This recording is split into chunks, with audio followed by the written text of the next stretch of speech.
sharing-sharing sama Kohen aja. Kalau saya ini terlalu positif Kohen. Jadi Gimana? terlalu positif, nggak pernah mikir. Jadi selalu positif thinking aja, sehingga seringkali kadang-kadang menyakitkan diri saya sendiri. Nah itulah. Terus dari kapan, Pak? Wah, dari dulu. Tapi ya bersyukurnya ini segala sesuatu yang terjadi ujung-ujungnya baik di belakang hari. Tapi juga prosesnya ini pasti menyakitkan. Seperti kerjaan gitu. Yakinnya terlalu tinggi yakinnya gitu kok. Terlalu tinggi itu nggak yakinnya. seimbang, Pak. Nggak seimbang, betul sekali, sehingga seringkali kita dapat banyak tapi akhirnya habis jadi banyak. sedikit. Betul gitu. Jadi kalau dalam diri saya ini, saya juga mengalami satu keajaiban sih dalam diri saya. Seringkali dapat pertolongan yang luar biasa. Banyak orang bilang gini, semestinya Pak Edi itu harusnya kaya raya ini. Nah itu betul sekali.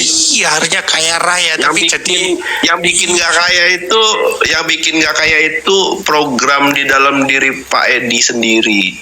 Betul, itu makanya itu yang harus dikoreksi. Ini kepingin sekali ikut ke Malang ketemu Kohen sama Kang Abu itu supaya dikoreksi, karena saya ini terlalu pede kok. Pedenya kebesaran kok. Nggak pernah punya rasa takut. Pak, gini ya Pak ya. Iya. Jadi ini kan ini kan bahas soal keseimbangan ya Pak ya. Yes, wah cocok itu. Jadi gini, simpelnya gini. Kalau Pak Edi ke dokter, ya, dokter kasih obat.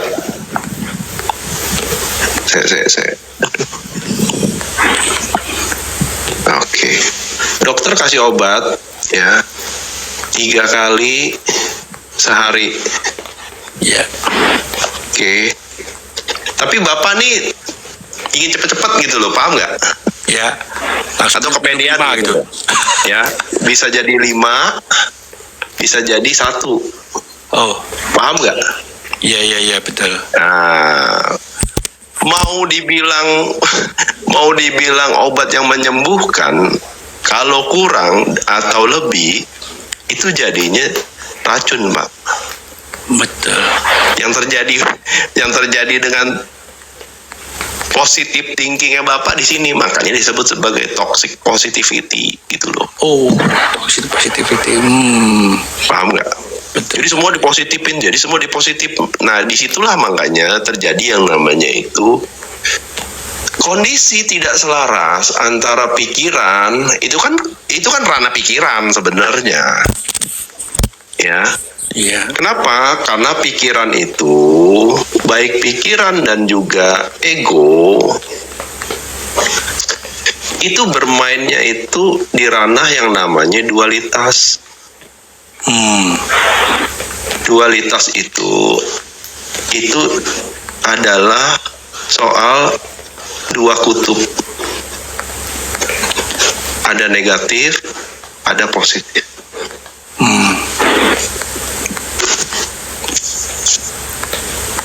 Kenapa? Karena pikiran dan ego itu dia ingin menguasai diri Bapak. Ya, jadi semua pengalaman yang dialami itu akan ditarik oleh si pikiran dan ego, apakah ditarik ke ranah positif atau ditarik ke ranah negatif.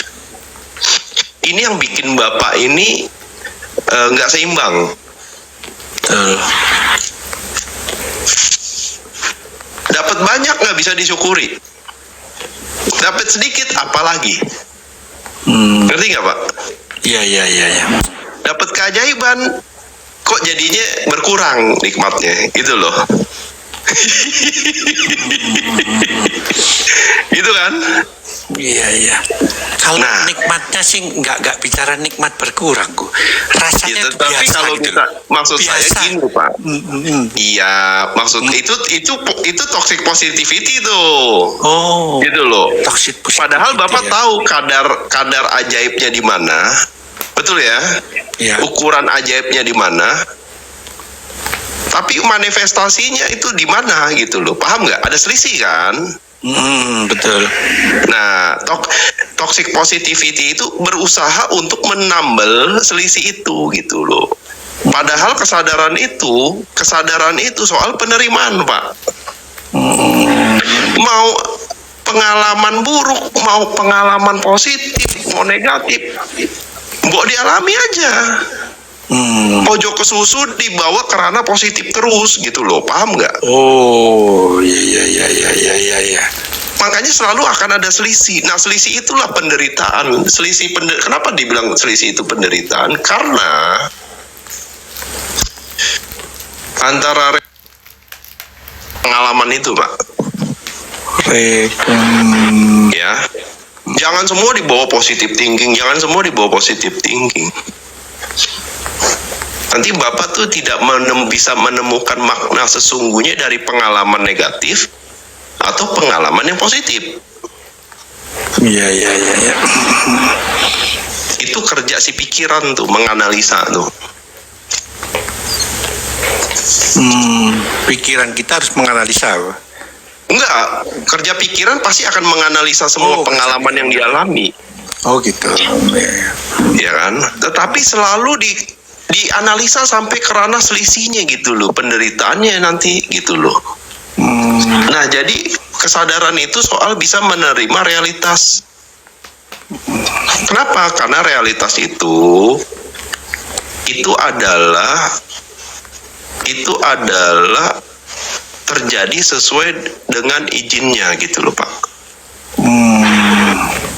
Nah, kalau dibawa ke ranah positive thinking terus, yang terjadi adalah dia tidak bisa menerima realitas sepenuhnya. Nah, jadi makna yang didapat juga nggak dapat makna sepenuhnya. Nah, itu udah jadi satu pola yang dimana Bapak harus bongkar dan diprogram ulang, Pak. Oh yes. Berarti nggak, Pak? Sehingga pelan-pelan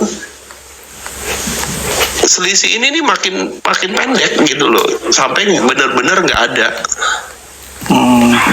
Nah, disitulah makanya Bapak bisa hadir di sini saat ini sekarang. Nah, kalau udah hadir di sini saat ini sekarang, hubungan Bapak dengan dimensi yang lebih tinggi, apakah itu semesta, apakah itu Sang Pencipta, itu akan mulai hadir, Pak.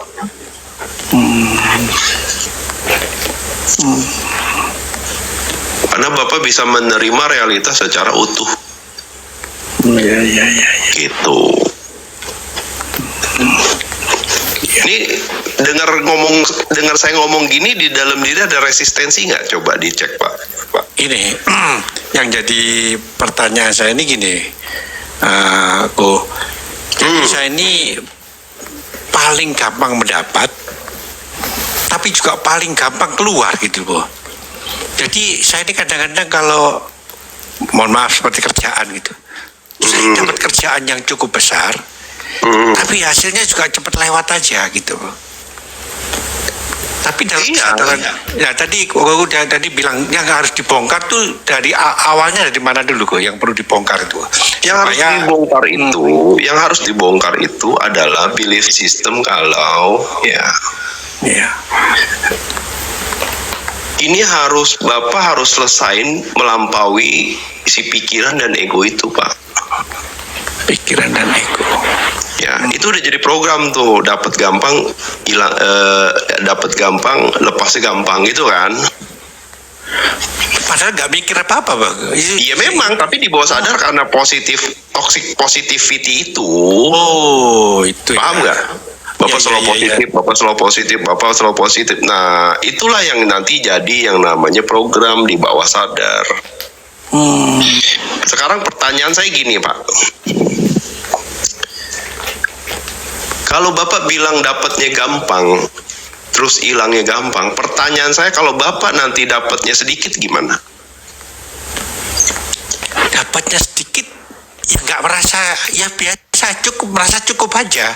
Nggak pernah ada rasa gelisah atau takut. Saya cuma bilang gini kalau sedikit sekarang, tapi satu saat enggak. Satu saat enggak. Masih punya pikiran seperti itu. Jadi saya ini walaupun katakan hari ini. Berarti kata-kata banyak itu bisa disingkirkan dulu dong. Oh. Karena Bapak udah bicara soal ukuran nih. Dapat banyak, hilang banyak. Itu kan ada ukuran di situ kan. Paham nggak Pak? Iya, ya. Nah sekarang kalau dapat dikit gimana? Saya mau nanya. Kalau dapat sedikit ya nggak merasa. Ya ini realitanya saya dapatnya ini. Nggak pernah dapatnya salah. Maksud saya gini kok. Kan banyak kan orang itu pasti punya tabungan, punya ini gitu ya. Saya bersyukur semuanya ada, seperti rumah sudah punya, anak-anak saya 3 sudah punya rumah semua. Tapi namanya uang itu kok nggak cinta sama saya gitu loh. Gampang lepas dari saya gitu loh kok. Nggak pernah.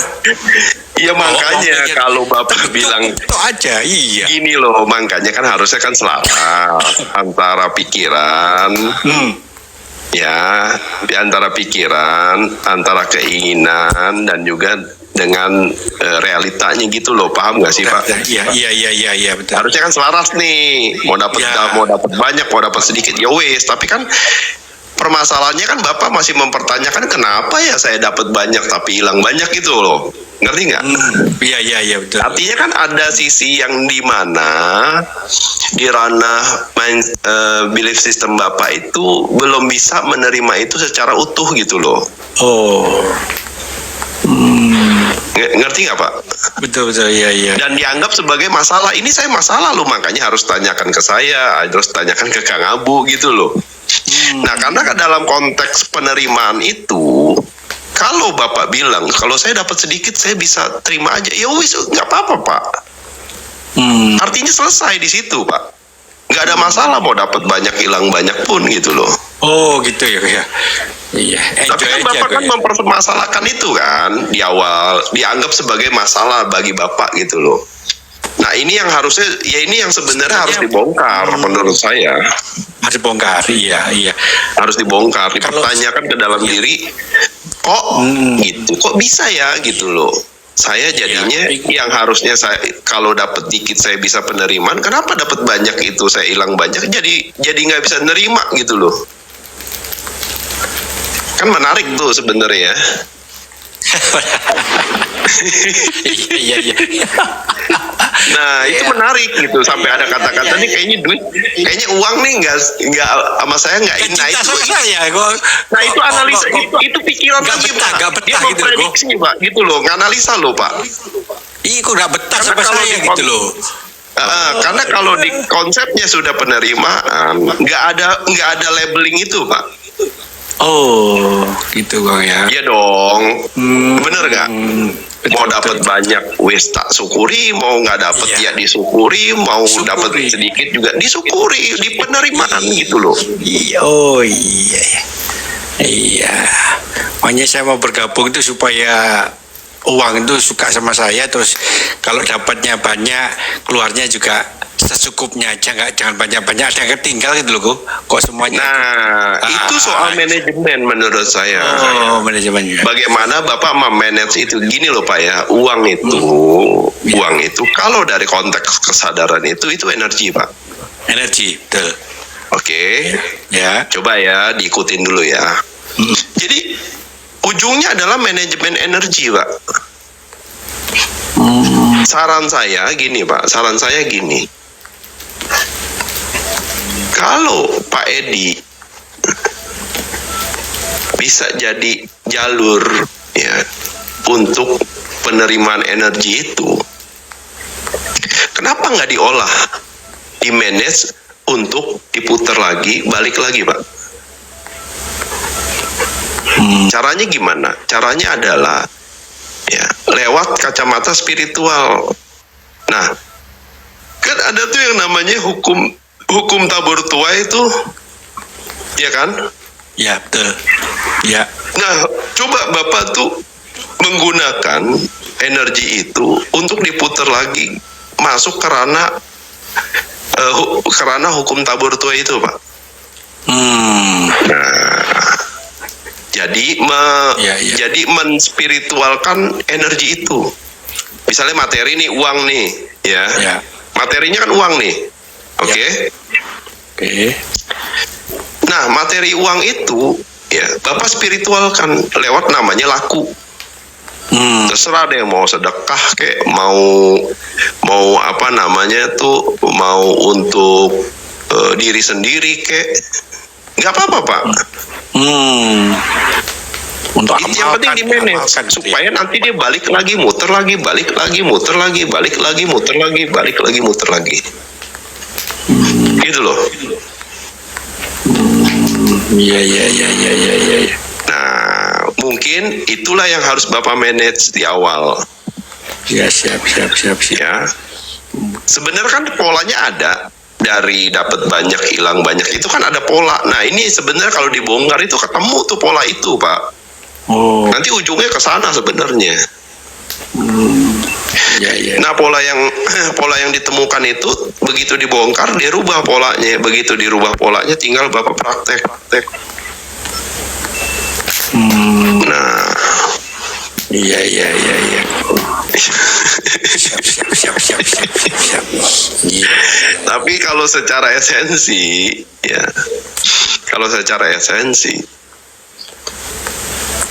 itu soal yang namanya itu penerimaan dulu. Gitu. Mau dapat banyak tetap saya manage, mau dapat sedikit tetap saya manage. Gitu ya, Pak ya. Iya, berarti kalah di menitnya ini.